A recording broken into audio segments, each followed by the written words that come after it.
How can you use sound to enhance your films? Well, to answer that question, today we're going to one of the top post-production sound studios in all of documentary filmmaking. The music should convey the feelings that you don't see on camera. Jacob Bloomfield-Misrach is an award-winning composer and sound designer who oversees projects for clients such as A24, Marvel, Apple, and many independent filmmakers. He was the sound designer and mixer for the A24 and Apple documentary Stephen Curry, Underrated, The Money Game on Amazon, and also the sound supervisor for the Sundance award-winning film Crip Camp, which was released by Netflix and nominated for an Academy Award. Today, he's gonna walk us through how to manage sound in post-production. I think a lot of the future of artistic filmmaking is merging the world of sound design and score. How to organize media, build soundscapes, use music, and we'll even walk through a case study scene so that you can see exactly how focusing on sound will take your films to the next level. We're about to unpack the process of post-production sound. And our forte really is documentary features, so we work on a lot of docs. So anything that we do here today is applicable to working on documentary. So before we jump into the case study, maybe we can cover, what does post-production sound mean?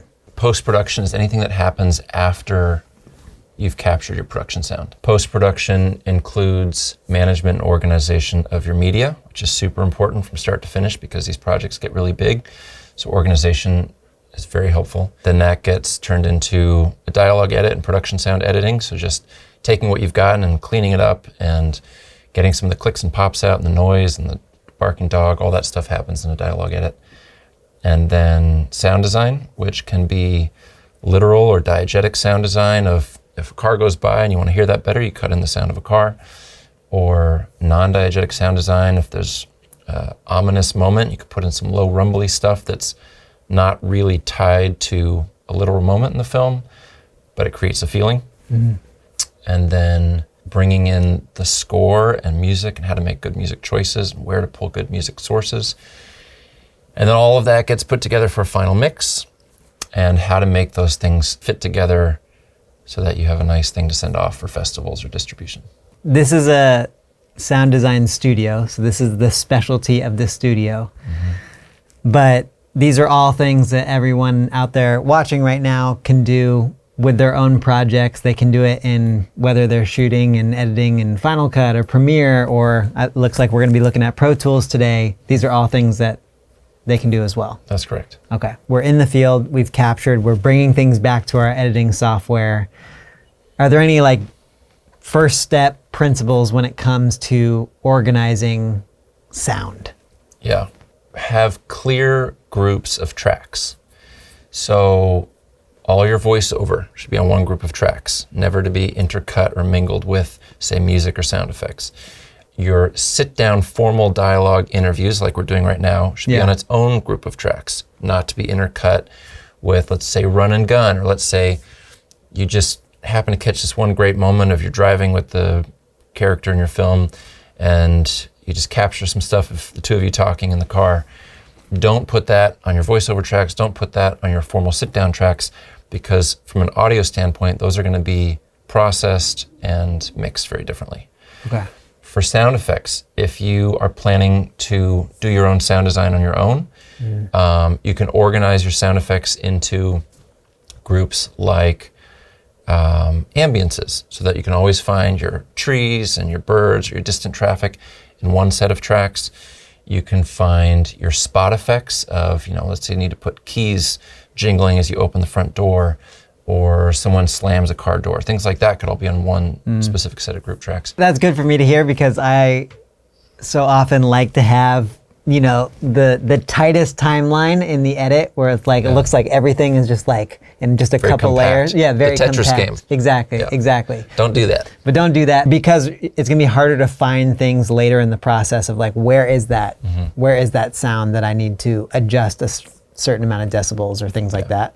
Yeah. And if you ever decide to hand off your project to a sound house or a sound mixer or a sound designer, it's a nightmare if all of those tracks are intermingled, because the first thing that you'll get in our spec sheet to turn over to us is to organize all your tracks out separately. Okay. And I'm happy to share that it's free information on our website, immersivesound.com, which is IMRSV sound.com.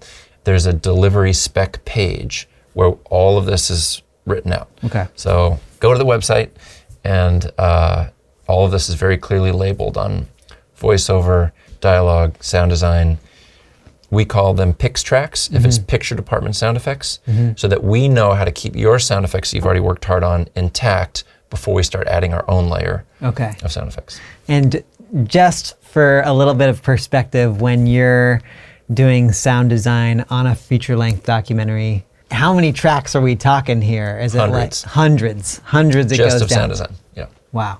All right, so that's first tip on organization. Don't play the Tetris game. We're gonna look at a case study here. Yeah, well, before we even get into the sort of fun sound design and music and mixing pieces of it, let's just take a look at the media management, just to get a sense of how you can organize your own sessions.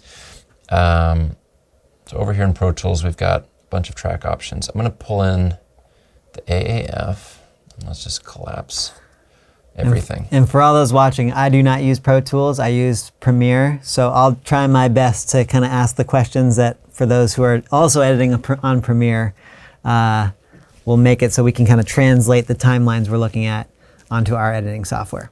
So everything that we're doing in Pro Tools, you can essentially do in Premiere, just in terms of organization and workflow. Okay. So I love folders. I love not looking at everything all at once.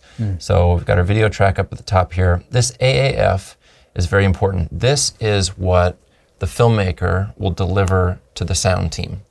If you're doing it yourself, then that's not going to apply. But if you ever turn over your work to a sound team or sound designer or mixer, I always keep the original raw delivery intact, so that I can go find something. Let's say you're in the final mix, everything's sounding great, and they're saying, oh, you know what, there's one piece of dialogue I'm not hearing. We can always go back. So I keep copies of everything. I keep copies of source material. Okay. So in here is an AAF folder with all the raw files. So this filmmaker delivered something that had, 24 audio tracks to you, and then you just put it into this AAF folder and you just slide it in there. Yep. And you kind of built this edit that we're going to watch kind of from that. Right.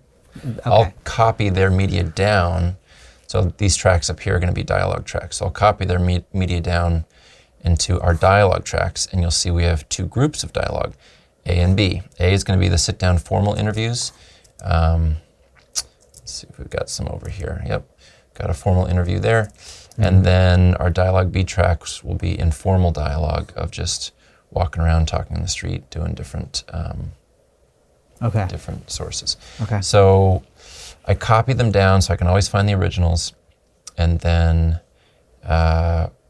we have something called X tracks, which is really great as well. These are generally dead tracks where we put the originals before we process them. So let's say the filmmaker gives us 4 audio tracks, because if you're recording in the field, you'll generally have a boom, a lav, and maybe a stereo mix that your sound devices or whatever unit you're using just creates a stereo mix. We're not going to use all that in the mix. So first we take, let me zoom in here, we take just what's going to be usable. So if you scroll down to our active dialogue tracks, we'll probably find 2 tracks. So that's going to be a boom and a lav. Okay. Before we start doing the noise reduction and the mouth declicking and all the processes that we're going to do, we say, okay, these are the mics that we like. Now we're going to put these up on X tracks, which you're not going to hear them, but I can retrace the steps of what mics I'm going to use. And then let's say I do a little bit of, if we zoom in on this one, you can see that the name of the file is the original. Right below that, okay, that's the boom and the lav. Right below that, we've got RX Connect, which is a program we use to take clicks and pops out. Looks like we did a second round here, and then even a third round. So this is... So the X tracks is a way to kind of know where you came from in your edit if you need to revert back to the source of any particular one mic or clip. So there's probably going to be 3 or 4 processes done to each piece of audio. It could be maybe something got distorted when you're out in the field, so it might be around of declipping it, which means taking the distortion out. And then maybe the person talking was kind of clicky and mouthy with their words. So there's going to be a round of that. Then there's going to be a round of just taking out background hum. Right there are 3 different things. I might like 2 or 3 of them, but the client might come in for the final mix and say, there's too much noise reduction done here, or I sound unnatural with how many mouth clicks you took out. Can you put some back? The extracts are a way to find all of those processes quickly. Okay. So that we're not redoing work. Okay. That's a little bit technical and surgical, but it's a part of the process. Yeah. Okay. So we have. Yeah. Did we cover pop already at the top? We've got a pop track here. So this is going to be probably at the beginning of the session. Your 2-pop, which is very important. You want your 2-pop to be at 59:58, and then the first frame of picture is going to be at 1. So the hour mark is really where your film starts, and you get 10 seconds of pre-roll, and then 2 seconds you get the pop, which is called a 2-pop. So that's some sort of technical thing, and yeah. It is and it isn't. It's really important to have a 2-pop for sync purposes. Okay. Because when you deliver this to Netflix or HBO or anywhere that's going to be streaming it, they're going to sync your picture and your audio with a 2-pop. Okay. It's a pretty typical sound. Oh. It sounds like that. Yep. And then a couple seconds later, exactly 2 seconds later, your film starts. So 2-pop is handy to have in there. Okay, cool. So we've covered what the filmmaker sent to you, the pop, the extracts, the dialogue A and B. Let's keep moving down the... PFX are fun. PFX are all of your production sound that doesn't have dialogue in it. Okay. So PFX... What does that stand for? PF? Production effects. Okay. So PFX and Pix tracks are a little bit different. PFX are production sound effects. They're not really sound effects, but they're sounds that were captured. Maybe you got good B-roll and it's just distant car bys, or maybe there's some kids playing at a park or something. That would go on production sound effects because it was captured during production. It's synced to picture, but there's no dialogue. Okay. Let's see if we can even hear. Yeah, there you go. That's a good example of production sound effects. And so those were all recorded when they were shooting those clips of the water. Exactly. That is synced to picture. It was recorded on set. Okay. Okay, that makes sense. Cool. And then you've got music tracks, which is a combination of score or any other type of music. It's, not all music in a film is score. Sometimes it's a needle drop. You have some music that you like of a friend or a famous piece of music that you can license, and then all your music tracks go in here. And then sound effects tracks. These are some of the different categories that I was talking about. Okay. Pix tracks are picture department sound effects. So let's see what we got in here as an example. We have an ambulance. That ambulance was not recorded on set, but the filmmaker knew that they wanted to have an ambulance sound there. Okay. So they cut it in, we left it in, we liked it, we probably added a few more layers to it. And that could have been a sound that they got from like a licensing library, or it could have been something that they recorded, separately out in the field. Yeah. Okay. Yep. Spot effects is kind of what I was talking about, of specific sounds that, let's see what we got in these. Yeah. So just some specific sounds that are momentary. Okay. External is for external ambiances. We have one group of ambiances that are all going to play as outside. Some crickets in there, distant traffic. So these are things, you're all putting in after they weren't necessarily recorded when this person's actually getting into the hot tub. Yep. Okay. Yeah. All of this is fake, so to speak. One trick as a sound designer, I would say that one layer is almost never enough for ambiances and background sounds. And here you're going to have 4 layers, each one doing a slightly different thing. You could look at some of these layers. One of them is electric hum with dogs barking. So that captures some of the lights from this sort of ADU that's going there. Another one is night ambiances. That is probably Those are more crickets. Okay. That's more of an exterior room tone. It's a sort of darker and just a warmer sound. And then we've got the second one of those, which maybe got panned differently because this was a surround sound mix. You can spread some of these out and make it a really immersive experience. Wow. And those are all very subtle. Very subtle. Yeah. Yeah, very subtle. And then interior is going to be interior room tones and ambiances. Yeah, here's an interior tone just for airport. Okay. So that's that, and then those all feed the main mix down here, and organizationally, that's sort of the bulk of it. Okay. So it seems like a lot, and I know that's why we wanted to choose this particular project and speak with you, because it showcases like the depth that you can go into sound design. For those watching who want maybe like a simplified kind of like a few things to think about based on what we just went over, I'm hearing like organization on your tracks, super important. And then making sure that probably when we're out on production to be thinking about your sound design in post, when are you gonna need certain sounds? Mm-hmm. And then also having access to a library where you can get sound effects. Mm-hmm. Those can be really important. Anything else you would kind of say, top line summary there? I mean, getting back to the production sound piece, I think these filmmakers were very smart to capture some sirens when they were on set and they knew there were sirens around, even if it wasn't while they were filming. Mm-hmm. So that could be a different conversation about how to get really good production sound, but I think your point is well taken that if you're out in the world and you want to capture that world, take a few minutes to look around and see if you can capture any wild sounds that might be helpful in the edit and the mix. Okay, perfect. Shall we get into a scene case study to look at how all these layers come together? Yeah, let's do it.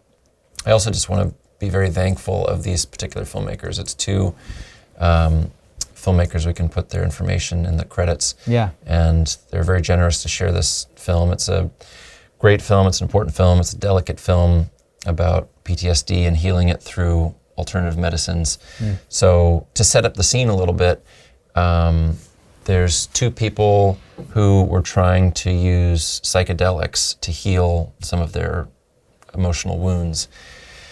And Western medicine just was not cutting it. So they had to leave the country because there weren't trials or resources available to do it in the United States. So they went to a different country, and this scene shows some of what they went through in that experience. I like the scene because it starts out in a literal sort of very diegetic sense of we had to do big cleanup on the dialogue because the subjects were very far away. It's an intimate moment. These people are very vulnerable, so you couldn't have a camera right in their face while they were going through this healing process. So, you know, normally I'd say have a lav or a boom at least a couple of feet away. The mics were probably 10 feet or more away. So the noise reduction was very severe, and we had to be very surgical about it. So I can show some of what we did there. And then the sound design starts out literal and then tries to go to an internal headspace of these subjects going through a psychedelic experience. Okay. So we used both sound design and music. We were lucky enough to do both the score and the music for this film. And I think a lot of the future of sort of artistic filmmaking is merging the world of sound design and score, because both of them have a similar function. It's to support the emotional experience of the film. You know, good sound design elevates the emotional impact, and score and music very much elevates the emotional impact. And those two can blend, and the line between them is blurring more and more, which I think is very exciting. So let me break down sort of how we approach the scene. So I'll start off by muting all of the sound effects and all of the music. So to take a look, let's open up our dialogue tracks and see what we're working with here. Pues ya amo a tu espíritu, a tu medicina, a tu presencia, Que tu medicina llegue hasta lo más profundo de cada uno de mis hermanos y hermanas aquí presentes. Que me ves. Okay, so that audio has already been cleaned up. Let's take a look at our original source material and see how it sounds in comparison.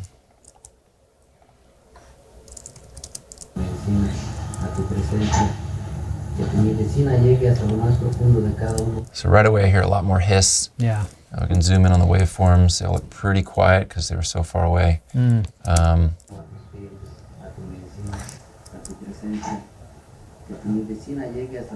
Yeah, I mean, that's hard to, that's tough. That's tough. To like lean on that for a scene. Yeah, if that's our only audio, that's tricky. So just curious, if I look at our X tracks, you can see the different processes. It looks like we definitely did at least 1, 2, 3, 4, 5 layers of work to make that usable. So we're left with, that's one of the mics, and that's another one. So this one, it sounds like we took a lot of the top end hiss out. Let's see if we've got any. Oh, yeah, this is a noise reduction plugin we use. It's been around a long time, but it still works. It's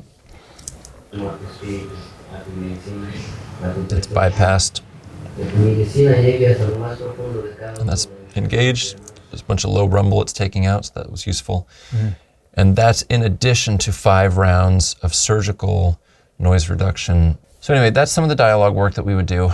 And let's just play the scene on its own. Let's move forward a little bit to where we get to some of the sound design and music.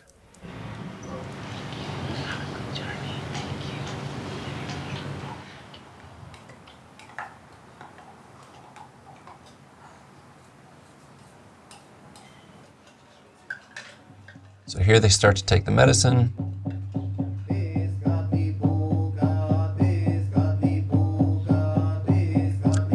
And then their spiritual journey begins. So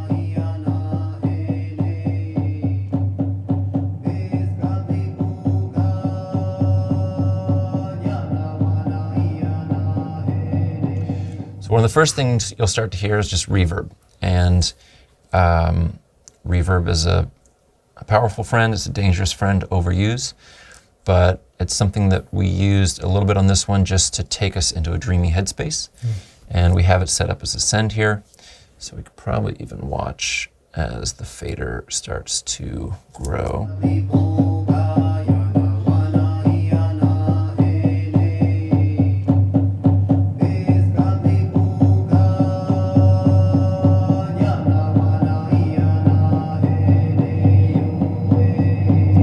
That's one piece of it.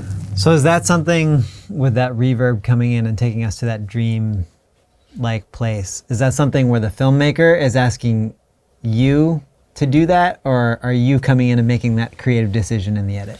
Both. Okay. I think whoever has the idea presents it to the other part of the team, and we work with all types of filmmakers and clients where some filmmakers just say, here's my film, go nuts. Other filmmakers have a very creative and artistic vision on how it should be designed, not just sort of cleaned up and mixed. And we love working with everyone because it really is just, it's a team effort to get these films to be their best. I will say a big part of the process that's very important is the spotting session. So that's when, if you are working with the sound team, the spotting session is when the filmmaking team and the sound design team get together, you watch the film, you really talk about all of the intentions for the different scenes. Okay, so we used some of the dialogue tracks to begin the sound design experience, but if we keep playing it, it's still gonna sound cool. Over many hours, I began this releasing process. I started yelling, a complete primal yell. So to me, if I see a shot like that with different frames overlaid on top of each other, and obviously we're getting very emotional now with what their experience is, it's begging for sound design. So let's go take a look at our sound design tracks. We got a little weird, but it can happen sometimes.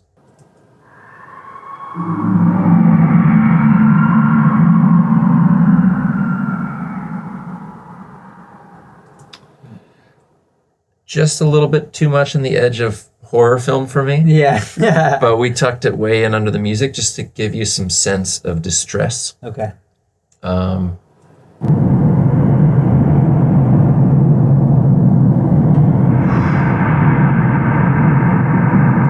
That's another good example of non-diegetic sound design, where we're putting in things to make you feel something, but it's not footsteps, it's not a door opening, it's much more interpretive. Let me just play. Releasing process. I started yelling, a complete primal yell. That's with production and the sound effects mixed together. Let's see, we don't have the sirens yet. And so those are our spot effects. And then a big heavy lifter was the score for this. So we already have what feels to me like a relatively full sound. We've got the banging of the drums in the background. We've got the reverb production dialogue going. We've got a few spot effects on the sound design to accent certain things. But then the music really took it to a different place. So let me play a little bit of that. Is this all music that you did personally? Yep. This is also music that we created for this.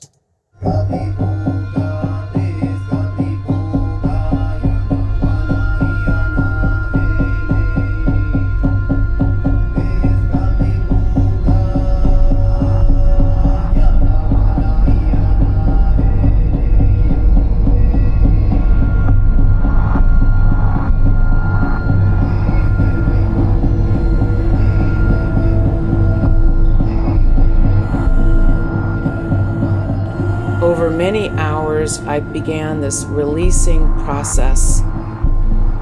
I started yelling, a complete primal yell.